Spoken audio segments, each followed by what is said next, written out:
ஓம் சாந்தி. Murali date 29/2/2024. காலை Murali pop தாதா மத்பன். பாபா கூறுகின்றார், இனிமையான குழந்தைகளே, மாயை எதிரி உங்கள் முன்னால் இருக்கிறது. ஆகையினால் தங்களை மிகவும் பாதுகாத்து கொள்ள வேண்டும். ஒருவேளை போக போக மாயையிடம் மாட்டிக்கொண்டீர்கள் என்றால் தங்களுடைய அதிர்ஷ்டத்தில் குறுக்கு கோடு போட்டு விடுவீர்கள். கேள்வி: ராஜயோகி குழந்தைகளாகிய உங்களுடைய முக்கியமான கடமை என்ன? பதில்: படிப்பது மற்றும் படிப்பிப்பது. இதுதான் உங்களுடைய முக்கிய கடமையாகும்.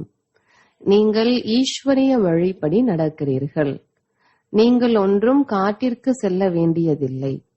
வீடு குடும்பத்தில் இருந்து கொண்டே அமைதியாக அமர்ந்து பாபாவை நினைவு செய்ய வேண்டும்.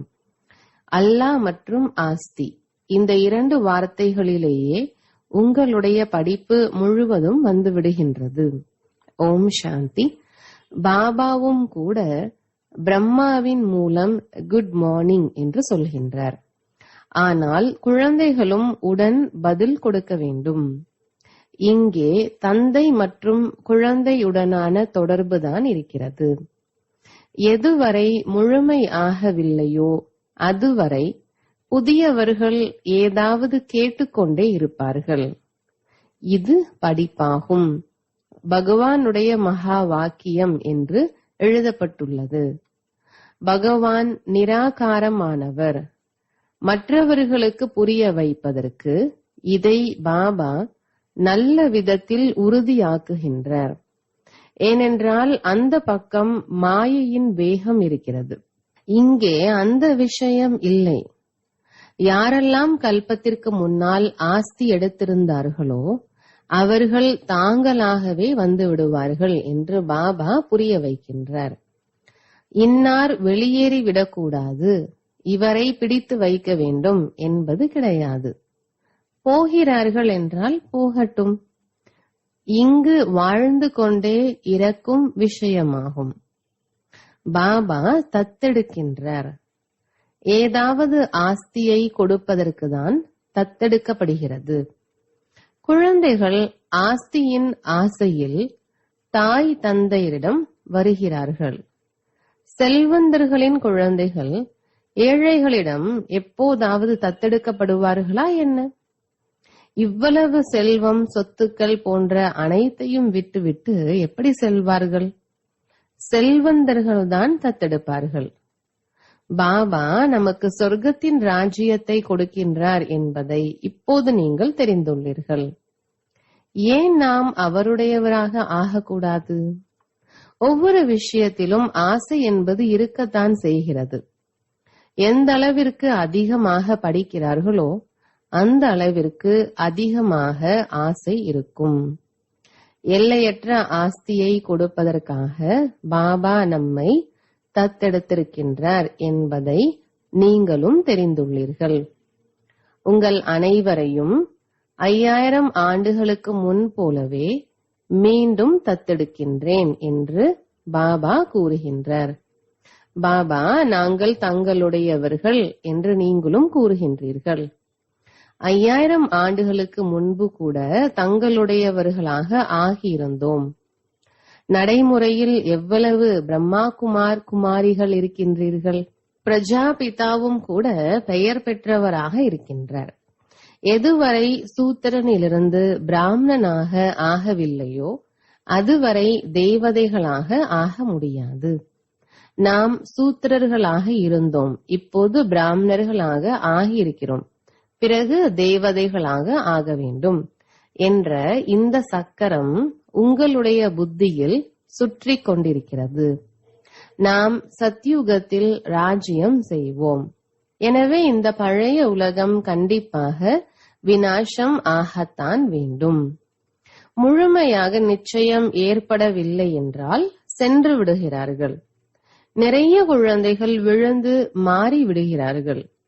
இது கூட நாடகத்தில் பதிவாகி இருக்கிறது. மாயை எதிரி முன்னால் நிற்கிறது எனும் போது அது தன் பக்கம் இழுத்துக் கொள்கிறது. மாயையிடம் மாட்டிக்கொள்ளக் கூடாது. இல்லையென்றால் தங்களுடைய அதிர்ஷ்டத்தில் குறுக்கு கோடு விழுந்துவிடும் என்று பாபா அடிக்கடி உறுதி செய்து கொள்ள வைக்கின்றார். முன்னால் எப்போதாவது சந்தித்துள்ளீர்களா என்று பாபா தான் கேட்க முடியும். வேறு யாருக்கும் இப்படி கேட்கும் புத்தி வரவே வராது. மீண்டும் கீதையை சொல்வதற்கு நான் வரவேண்டி இருக்கும் என்று பாபா கூறுகின்றார். வந்து ராவணனுடைய சிறையிலிருந்து விடுவிக்க வேண்டியிருக்கும். எல்லையற்ற தந்தை எல்லையற்ற விஷயத்தை புரிய வைக்கின்றார். இப்போது ராவணனுடைய ராஜ்யமாக இருக்கிறது, தூய்மையற்ற ராஜ்யமாக இருக்கிறது. இது அரை கல்பத்திலிருந்து ஆரம்பமானது. ராவணனுக்கு 10 தலைகளை காட்டுகிறார்கள், விஷ்ணுவிற்கு 4 கைகளை காட்டுகிறார்கள். இப்படி எந்த மனிதர்களும் இருக்க மாட்டார்கள். இது இல்லற மார்க்கத்தை காட்டுகிறார்கள். இதுதான் குறிக்கோளாகும். விஷ்ணுவின் மூலம் வளர்ப்பு பாலனை விஷ்ணுபுரியை கிருஷ்ணபுரி என்றும் சொல்கிறார்கள். கிருஷ்ணருக்கு 2 கைகளை தான் காட்டுவார்கள் அல்லவா? மனிதர்கள் எதையும் புரிந்து கொள்வதே இல்லை. பாபா ஒவ்வொரு விஷயத்தையும் புரிய வைக்கின்றார். அவை அனைத்தும் பக்தி மார்க்கமாகும். இப்போது உங்களுக்கு ஞானம் இருக்கிறது. உங்களுடைய குறிக்கோளே நரனிலிருந்து நாராயணன் ஆவதாகும். இந்த கீதை பாடசாலையே ஜீவன் முக்தியை அடைவதற்காக. கண்டிப்பாக பிராமணர்கள் வேண்டும். இது ருத்ர ஞான யஜ்யமாகும். சிவனை ருத்ரன் என்று சொல்கிறார்கள். ஞான யஜ்யம் கிருஷ்ணருடையதா அல்லது சிவனுடையதா என்று இப்போது பாபா கேட்கின்றார். சிவனை பரமாத்மா என்றுதான் சொல்கிறார்கள். சங்கரரை தேவதை என்று சொல்கிறார்கள். அவர்கள் சிவன் மற்றும் சங்கரரை ஒன்றாக்கி விட்டார்கள். நான் இவருக்குள் பிரவேசித்திருக்கின்றேன் என்று இப்போது பாபா கூறுகின்றார். குழந்தைகளாகிய நீங்கள் பாப் தாதா என்று சொல்கிறீர்கள். அவர்கள் சிவசங்கர் என்று சொல்கிறார்கள். ஞான கடல் ஒருவரே ஆவார். பிரம்மாவிலிருந்து விஷ்ணுவாக ஞானத்தின் மூலம் ஆகின்றார் என்பதை இப்போது நீங்கள் தெரிந்துள்ளீர்கள். சித்திரங்களையும் சரியாக உருவாக்குகிறார்கள். விஷ்ணுவின் நாபியிலிருந்து பிரம்மா வந்தார். இதனுடைய அர்த்தத்தை கூட யாரும் புரிந்து கொள்ள முடியாது. பிரம்மாவின் கைகளில் சாஸ்திரங்களை காட்டியுள்ளனர். இப்போது சாஸ்திரங்களின் சாரத்தை பாபா வந்து சொல்கிறாரா அல்லது பிரம்மாவா? இவர் கூட மாஸ்டர் ஞான கடலாக ஆகின்றார். மற்றபடி இவ்வளவு அதிகமான சித்திரங்கள் உருவாக்கி இருக்கிறார்களே, அவை ஒன்றும் யதார்த்தமானவைகள் அல்ல. அவை அனைத்தும் பக்தி மார்க்கத்தினுடையவைகள் ஆகும். 8-10 கைகளையுடைய மனிதர்கள் யாரும் இருப்பதில்லை. இது குடும்ப மார்க்கத்தை காட்டுவதற்காகவே ஆகும். அரை கல்பம் ராவண ராஜ்யம் இரவு. ராவணன் என்பதன் அர்த்தத்தையும் கூறியுள்ளார். அரை கல்பம் ராமராஜ்யம் பகலாகும். பாபா ஒவ்வொரு விஷயத்தையும் புரிய வைக்கின்றார். நீங்கள் அனைவரும் ஒரு தந்தையின் குழந்தைகளாவீர்கள். பாபா பிரம்மாவின் மூலம் விஷ்ணுபுரியினை ஸ்தாபனை செய்விக்கின்றார் மற்றும் உங்களுக்கு ராஜ யோகத்தை கற்றுக் கொடுக்கின்றார். கண்டிப்பாக சங்கம யுகத்தில்தான் ராஜயோகத்தை கற்றுக் கொடுப்பார். துவாபர யுகத்தில் கீதை சொன்னார் என்பது தவறாகி விடுகிறது. பாபா உண்மையை கூறுகின்றார். நிறைய பேருக்கு பிரம்மாவினுடைய கிருஷ்ணருடைய காட்சி கிடைக்கிறது. பிரம்மாவினுடைய வெள்ளை உருவத்தை தான் பார்க்கிறார்கள். சிவபாபா புள்ளையாக இருக்கின்றார். புள்ளையின் காட்சி கிடைத்தால் எதையும் புரிந்து கொள்ள முடியாது. நாங்கள் ஆத்மாக்கள் என்று நீங்கள் சொல்கிறீர்கள். ஆத்மாவை பார்த்தது யார்? யாருமே இல்லை. அது புள்ளியாக இருக்கிறது. புரிந்து கொள்ள முடியும் அல்லவா? யார் எந்த பாவனையில் யாருடைய பூஜை செய்கிறார்களோ அவர்களுக்கு அந்த காட்சியே ஏற்படும். ஒருவேளை வேறு எந்த ரூபத்தையாவது பார்த்தார்கள் என்றால் குழம்பி விடுவார்கள். ஹனுமானுடைய பூஜை செய்தார்கள் என்றால் அவர்களுக்கு அவரைதான் காட்சியாக தெரிவார். கணேசரின் பூஜாரியாக இருந்தால் அவர்தான் தெரிவார். நான் உங்களை எவ்வளவு செல்வந்தர்களாக மாற்றினேன். வைரம் வைடூரியங்களினால் ஆன மாளிகைகள் இருந்தன. உங்களுக்கு அளவிட முடியாத செல்வம் இருந்தது. நீங்கள் இப்போது அவை அனைத்தையும் எங்கே இழந்தீர்கள் என்று பாபா கேட்கின்றார். இப்போது நீங்கள் ஏதும் இல்லாதவர்களாக ஆகிவிட்டீர்கள். பிச்சை எடுத்துக் கொண்டிருக்கிறீர்கள். பாபா சொல்லலாம் அல்லவா, பாபா வந்திருக்கின்றார், நாம் மீண்டும் உலகத்திற்கு எஜமானர்களாக ஆகின்றோம் என்பதை குழந்தைகளாகிய நீங்கள் இப்போது புரிந்து கொள்கிறீர்கள். இந்த நாடகம் ஆரம்பமும் முடிவும் இல்லாமல் உருவாக்கப்பட்டுள்ளது. ஒவ்வொருவரும் நாடகத்தில் அவரவருடைய நடிப்பை நடித்துக் கொண்டிருக்கிறார்கள். சிலர் ஒரு ஷரீரத்தை விட்டுவிட்டு சென்று மற்றொன்றை எடுக்கிறார்கள். இதில் அழுவதற்கான விஷயம் என்ன இருக்கிறது? சத்யுகத்தில் ஒருபோதும் அழுவதில்லை. இப்போது நீங்கள் மோகத்தை வென்றவர்களாக ஆகிக் கொண்டிருக்கிறீர்கள். இந்த லக்ஷ்மி நாராயணன் போன்றவர்கள் மோகத்தை வென்ற ராஜாக்கள் ஆவர். அங்கே மோகம் இருப்பதில்லை. பாபா அநேக விதமான விஷயங்களை புரிய வைத்துக் கொண்டே இருக்கின்றார். பாபா நிராகாரமானவராக இருக்கின்றார். மனிதர்கள் அவரை பெயர் ரூபத்திலிருந்து விடுபட்டவர் என்று சொல்லிவிட்டார்கள். ஆனால் பெயர் ரூபத்திலிருந்து விடுபட்ட பொருள் ஏதாவது இருக்கிறதா என்ன? ஹே பகவான், ஓ இறை தந்தையே என்று சொல்கிறார்கள் அல்லவா? எனவே பெயர் ரூபம் இருக்கிறது.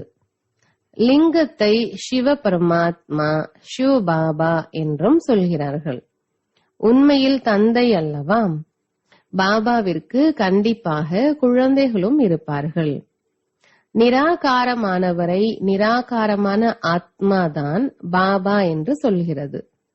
கோயிலுக்கு சென்றீர்கள் என்றால் அவரை சிவ பாபா என்று சொல்வீர்கள்.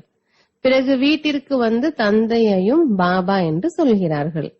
அர்த்தத்தை புரிந்து கொள்வதில்லை. நாம் அவரை ஏன் சிவ பாபா என்று சொல்கிறோம்? பாபா பெரியதிலும் பெரிய படிப்பை 2 வார்த்தைகளில் படிப்பிக்கின்றார். அல்லாஹ் மற்றும் ஆஸ்தி. அல்லாவை நினைவு செய்தீர்கள் என்றால் ராஜ்யம் உங்களுடையது. இது மிக பெரிய தேர்வாகும். மனிதர்கள் பெரிய தேர்வில் தேர்ச்சி பெறுகிறார்கள் என்றால் முதலில் உள்ள படிப்பை நினைவு வைத்துக் கொள்கிறார்களா என்ன? படித்து படித்து கடைசியில் சாரம் மட்டுமே புத்தியில் வந்துவிடுகிறது.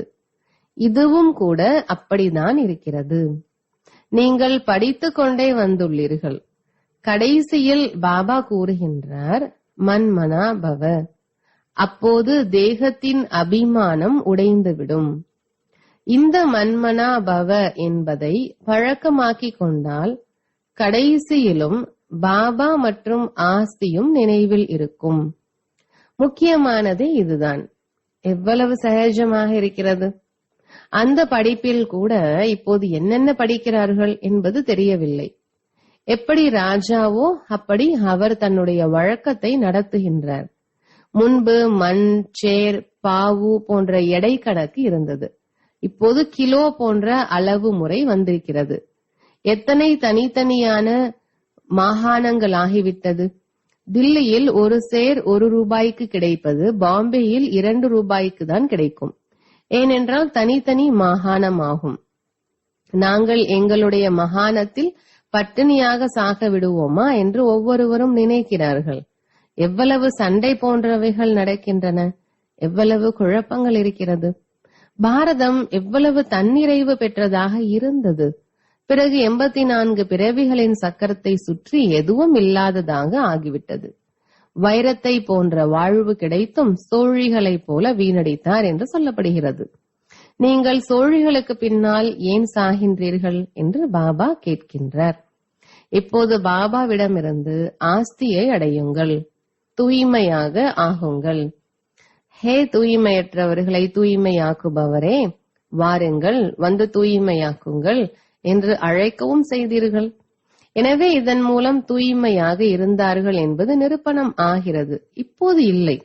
இப்போது நடப்பதே கலியுகம். நான் தூய்மையான உலகத்தை உருவாக்குகின்றேன் என்றால் கண்டிப்பாக தூய்மையற்ற உலகம் விநாசம் ஆகும். ஆகையினால்தான் இந்த மகாபாரத சண்டை இருக்கிறது. இது ருத்ர ஞான யஜ்யத்திலிருந்து வெளிவந்திருக்கிறது என்று பாபா கூறுகின்றார்.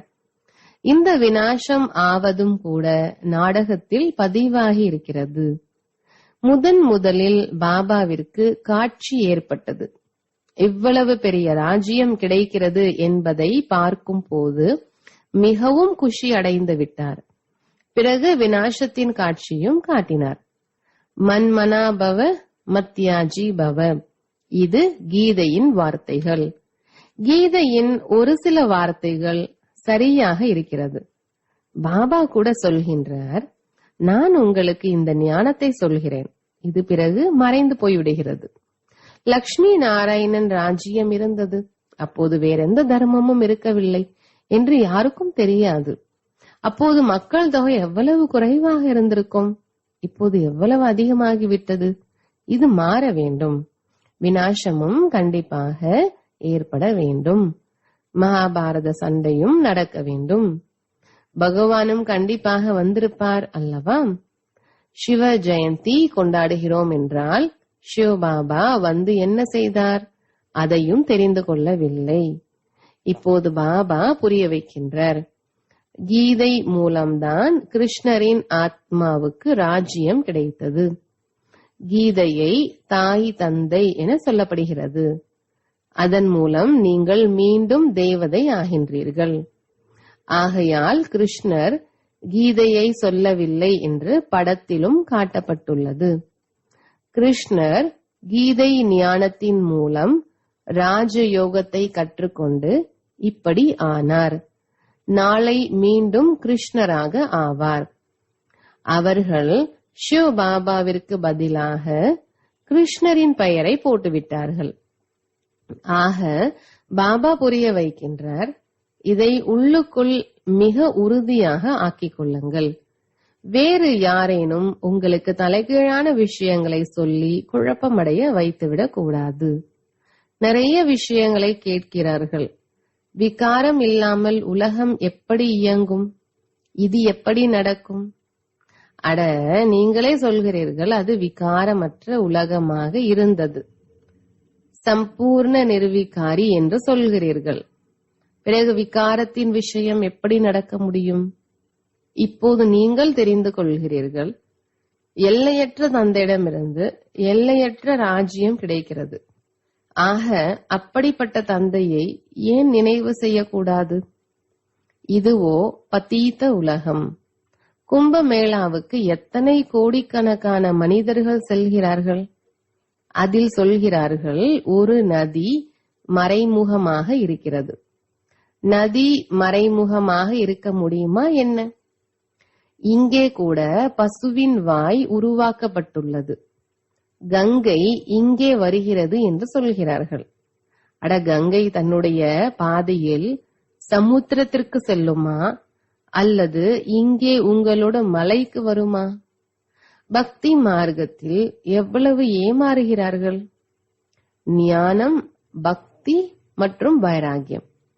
ஒன்று எல்லைக்குட்பட்ட வைராகியம், மற்றொன்று எல்லைக்கப்பாற்பட்ட வைராகியம்.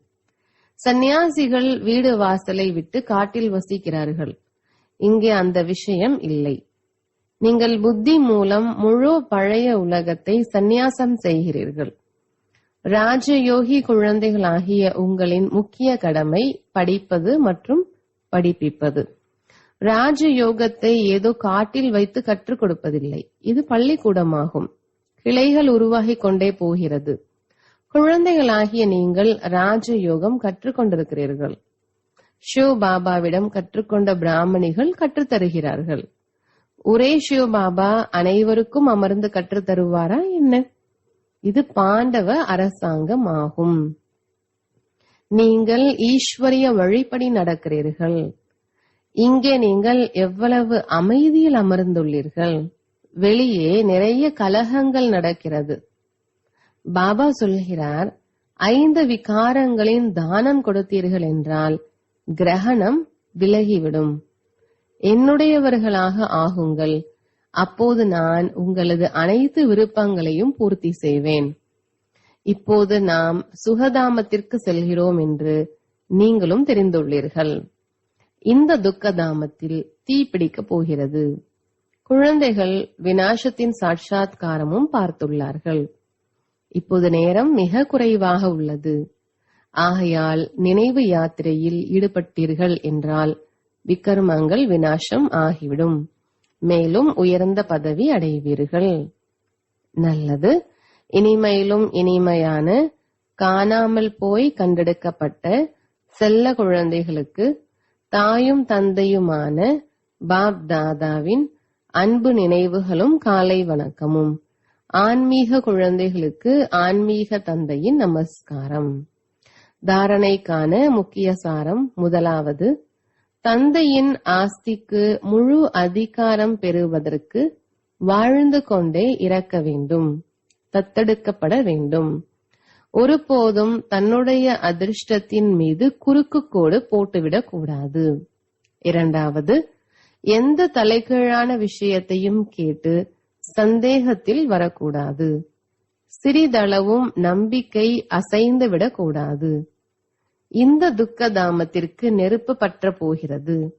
ஆகையால் இதிலிருந்து தன்னுடைய புத்தியின் தொடர்பை துண்டிக்க வேண்டும். வரதானம். சமயத்தின் அனுசாரமாக தனது பாக்கியத்தை தொடர்ந்து நினைவு செய்து மகிழ்ச்சி மற்றும் பிராப்திகளால் நிறைந்தவராக ஆகக்கூடிய நினைவின் சொரூபம் ஆகுங்கள். விளக்கம். பக்தியில் நினைவு சொரூபமான ஆத்மாக்களாகிய உங்களுடைய நினைவு சின்னத்தின் முன்பு பக்தர்கள் இப்போது வரை உங்களுடைய ஒவ்வொரு கர்மத்தின் விசேஷ தன்மைகளை நினைவு செய்து அலௌகீக அனுபவங்களில் மூழ்கி விடுகின்றனர். ஆகவே நீங்கள் உங்களுடைய நடைமுறை வாழ்க்கையில் எவ்வளவு அனுபவங்களை அடைந்திருப்பீர்கள்?